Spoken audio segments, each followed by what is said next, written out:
Ребята, вот смотрите. Пример я наведу вам. Вот это дрова и вот дрова.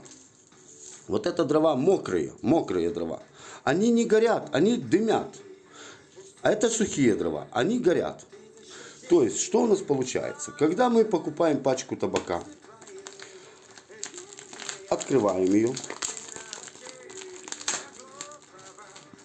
И сразу в разумных пределах берем, отрезаем тоненько яблочко. И мы яблочко ложим в табак.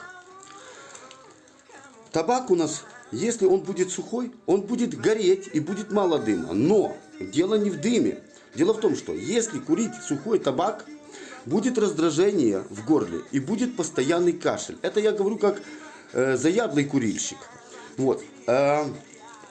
Дело в том, что будет раздражаться горло и будет кашель. Чтобы не было кашля и табак был приятного запаха, аромата, и он был постоянно влажный. Иначе без яблока он высыхает. Вы будете делать сигареты, табак высыхает и у вас будет кашель.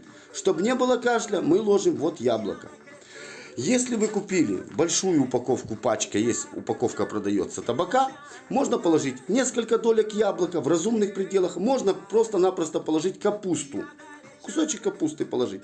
Табак не будет сухой и у вас не будет кашля.